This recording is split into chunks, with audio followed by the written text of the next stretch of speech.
What's up, guys? Welcome back to Let's Play Basara 3! Alright, now we're going to be moving on to a map that I've not demonstrated yet so far in Basara 3. First of all, we have a little skirmish here. And Motochika actually defeated this time around. That's okay, we have him as an ally, so if we want to carry him to Sekigahara, we can do that. Please beat Otomo Soren. I do not want to have to fight that guy. I will eventually. Still seems to occupy your mind, Lord Masamune. What is it? What do you mean? I'm the same as I've always been. Perhaps you can reassure me of your decision to move forward, that you didn't decide this in a moment of anger. Don't I seem calm to you, Kojiro? Are you saying you can't follow my orders? Please forgive my bluntness, Lord Masamune, but I do not live to serve you. Despite where it may take me, I am faithful to the vow I made. No more, no less. Really? And what vow would that be? At this moment, it's not worth speaking of.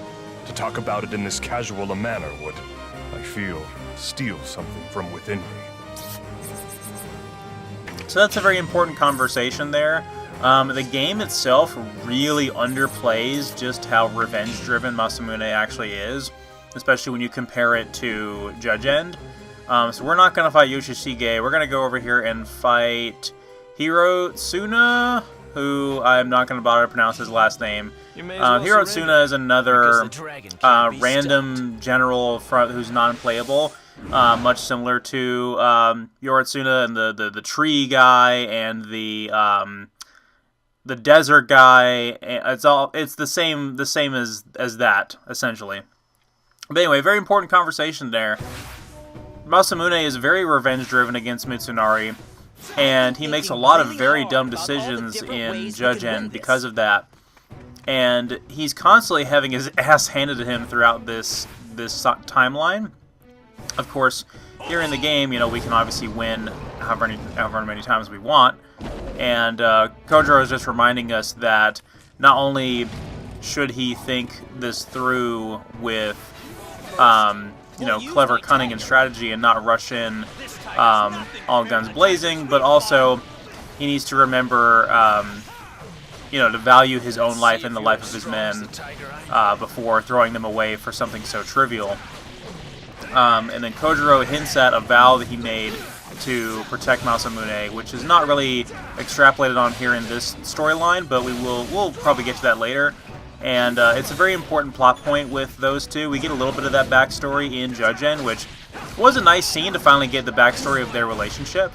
And because we don't really have... Most of that is entirely fictitious, because we don't really have a historical... we don't have a single historical figure that is Kojiro Katakura. It was more of a title that was given to whoever Masamune's retainer was at the time.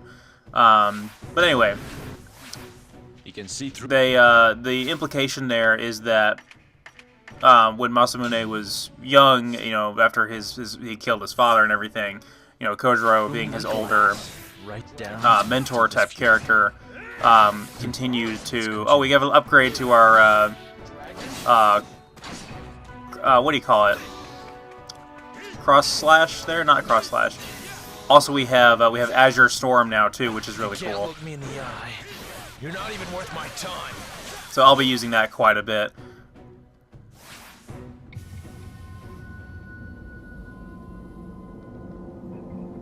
Anyway, essentially that we go into that storyline a little bit in Judge End, where you have a great scene where it's Masamune's first real battle as a daimyo, and you see him going up against an enemy faction, and he's sitting on his ass, you know, at the encampment, and he's watching his men getting killed, and so Kojiro finally says to him, you know, you need to snap out of this and get your act together. And you know, he calls him by, I guess, his birth name, which is Bontenmaru, and he smacks him on top of the head, which is a reoccurring theme throughout Judge End, where Kojiro would routinely refer to Masamune as Bontenmaru and knock him in the head. But again, this moment, while it is probably a reference to something more grounded in real history, it is a total betrayal, in my opinion, of Masamune's character to see him sitting on his ass like that, because he's somebody who is characterized by being very aggressive and a strong leader that's very endearing because he's always heading the lead of the pack. He is the most alpha male out of the entire clan, and that's why they follow him. They follow him because he is a natural leader, and he's also obscenely strong, so, you know, he always put himself first on the battlefield. So, you know, and this is all entirely fictional, like I said. This is not based on his real character or anything, but just to see him take a back seat to the fighting and just, to me, I thought that was a betrayal of his character with how he had been portrayed in the games and in the other anime up until that point. More reasons why I feel like Judge N should have either never happened or have been made by the same development team as the Samurai King series, because it would have been much more consistent that way. The way the characters are portrayed, you can really see a lot of the detriment that has on the story, and I'll go into that when I eventually do the entire Judge N video. So on to this mission. So we have the Fog of War going on here, which, now that I think about it, the Fog of War actually is in Fire Emblem Warriors. You guys will be seeing that soon enough. So I just realized with our, I'm pretty sure it's with Dragon Fang, not with Cross Slash. If we hold down on it, we can air juggle enemies like that, which is really cool, and I wish I would have discovered that sooner. But also we unlocked Azure Storm, or Crazy Storm, as it was called in the Japanese version. And because of the Fog of War, we can only vaguely see what's happening on the map. We know where we're going, and we know which camps are occupied by the enemy and which ones are occupied by us. But we can't see exactly where the command post is, or any of that. We can't see where occupational chiefs are going on the map. We have a unique enemy type here in this battle that I think this is the first time it's been seen, but it definitely won't be the last. These are white tigers. We actually have to fight real white tigers. And as you would imagine, they're quite tough. If we attack them from the side or from the back is the best way, because they're just so tough. Of course, we used Masamune's Basara attack there, so now he had all 6 of his claws drawn. That doesn't last nearly as long as it did in the first game.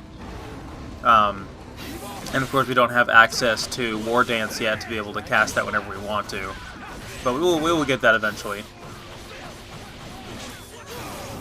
Yeah, Azure Storm is really, really good for extending your combos.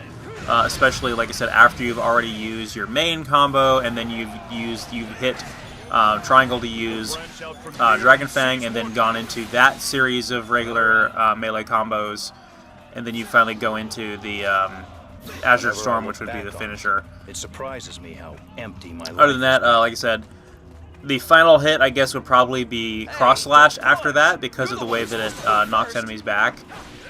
So that's kind of the order of things, I guess, with Masamune, is your normal melee attack, Dragon Fang, more melee attacks under Dragon Fang, Crazy Storm, and then Cross Slash.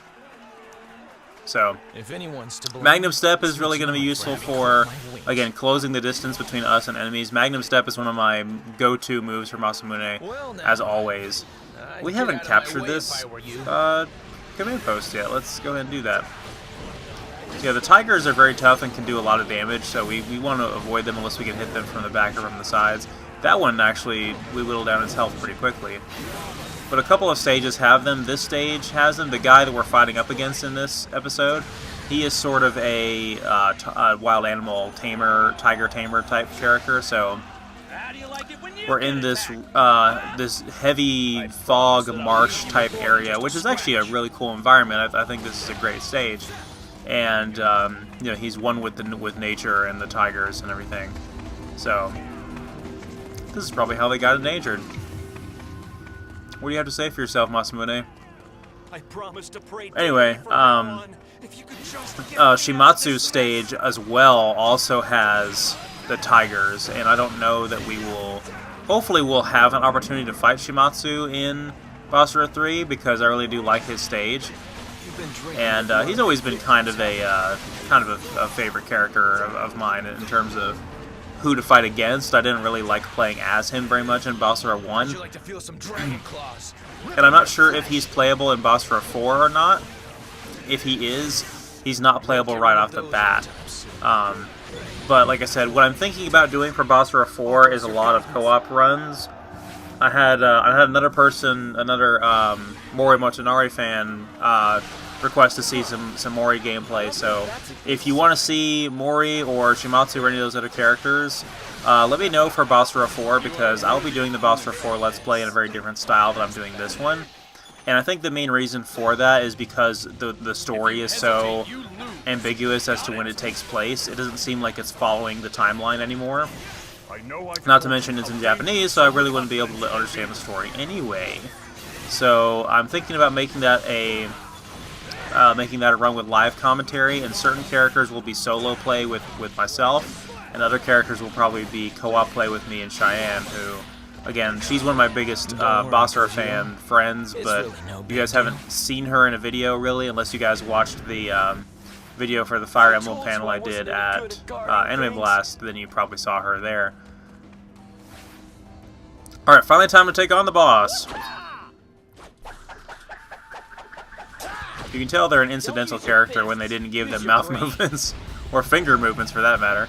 That's the only way to win, right, Tiger? Which one's the real boss, you or the tiger?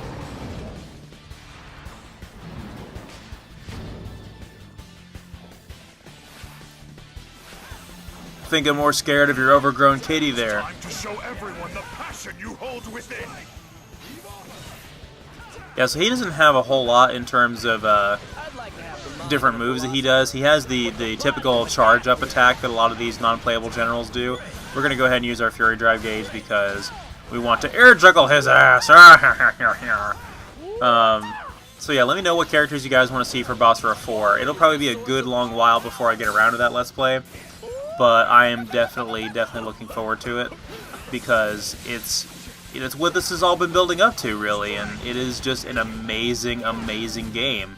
And if I do some co-op runs, that will not only allow me to unlock other characters that I want to play as in real time, but it will allow me to get more characters through the game. Like, I want to play as all the new characters, but I also want to revisit Ieyasu and Mitsunari, and I'd like to revisit, I'm going to have to revisit Masamune in order to be able to play as Kojiro.